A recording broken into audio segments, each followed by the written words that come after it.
तो दोस्तों, readers point में आप सभी का स्वागत है। और आज के वीडियो में हम भारत के 3 सबसे शक्तिशाली और महान राजाओं के बारे में चर्चा करेंगे। और इस कड़ी में सबसे पहला नाम है चंद्रगुप्त मौर्य का।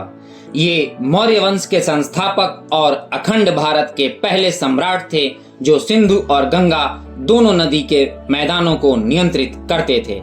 इनका साम्राज्य पूर्वी और पश्चिमी महासागरों तक फैला हुआ था। मौर्य साम्राज्य ने पहली बार अधिकांश दक्षिण एशिया को एकीकृत किया। इनका कार्यकाल 322 ईस्वी पूर्व से 297 ईस्वी पूर्व तक रहा। चंद्रगुप्त मौर्य को भारत का मुक्तिदाता भी कहा जाता है, क्योंकि इन्होंने यूनानियों के प्रभुत्व से भारत को मुक्ति दिलाई थी। चंद्रगुप्त के गुरु महान आचार्य चाणक्य थे, जिनकी सहायता से इन्होंने कुकर्मी राजा घनानंद को हराकर मगध पर अधिकार किया और मौर्य साम्राज्य की स्थापना की। इन्होंने केंद्रीकृत प्रशासन और कर संग्रह की एक व्यापक और कुशल प्रणाली की नींव रखी तथा एक बड़ी और अस्थायी सेना का निर्माण किया।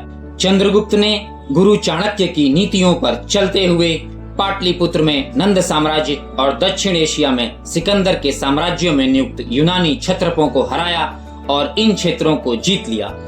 इसके बाद चंद्रगुप्त ने विस्तार किया और अपनी पश्चिमी सीमा को सुरक्षित किया, जहां उसका सामना सिकंदर के सेनापति सेल्यूकस से हुआ।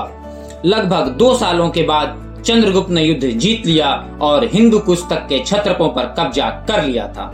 अंततः सेल्यूकस ने हार मानकर समझौता कर लिया और अपनी बेटी बेरेनिस की शादी चंद्रगुप्त से कर दी, और इस तरह चंद्रगुप्त अखंड भारत के सबसे कुशल प्रशासक बने। सर्वश्रेष्ठ राजाओं की सूची में दूसरा नाम राजा पोरस का है। पोरस एक महान और बहादुर राजा थे, जिन्हें पुरु, पर्वतक या पर्वतेश्वर के नाम से भी जाना जाता है। ये विश्व विजेता कहे जाने वाले सिकंदर से युद्ध में लोहा लेने के कारण आज भी याद किए जाते हैं। इनका कार्यकाल 340 से 315 ईस्वी पूर्व तक था। 326 ईस्वी पूर्व में सिकंदर और पोरस के बीच लड़ाई हुई थी। उस दौरान तक्षशिला के राजा अंबी कुमार ने सिकंदर के आगे घुटने टेक दिए, लेकिन पोरस ने वीरता के साथ लड़ाई लड़ी और काफी संघर्ष किया। इतिहास में मिले आंकड़ों के मुताबिक सिकंदर की सेना में 50,000 से भी अधिक सैनिक थे, जबकि पोरस के सैनिकों की संख्या 20,000 के करीब थी।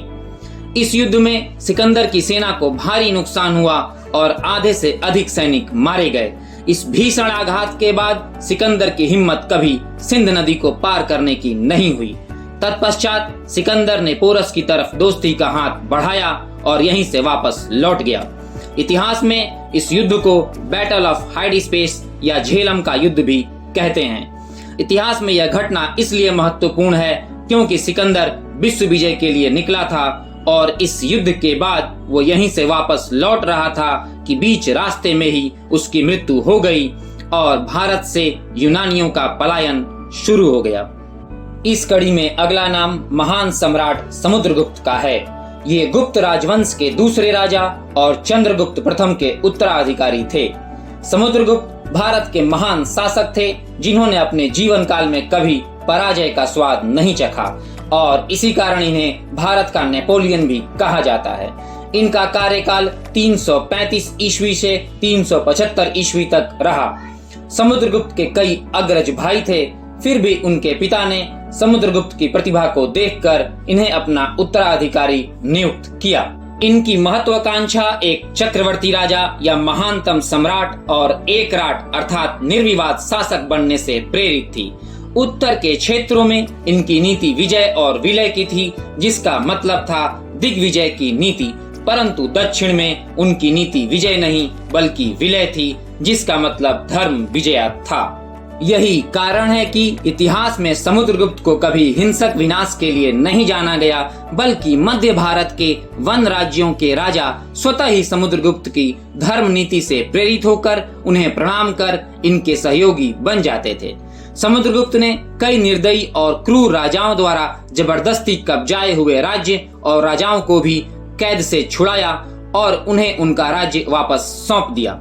इनमें वर्तमान मध्य प्रदेश, उड़ीसा, आंध्र प्रदेश और तेलंगाना के राज्यों के राजा शामिल थे।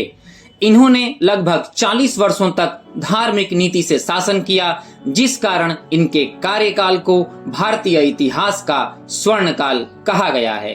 भारतवर्ष में मुद्रा चलन में इनकी महत्वपूर्ण भूमिका मानी जाती है।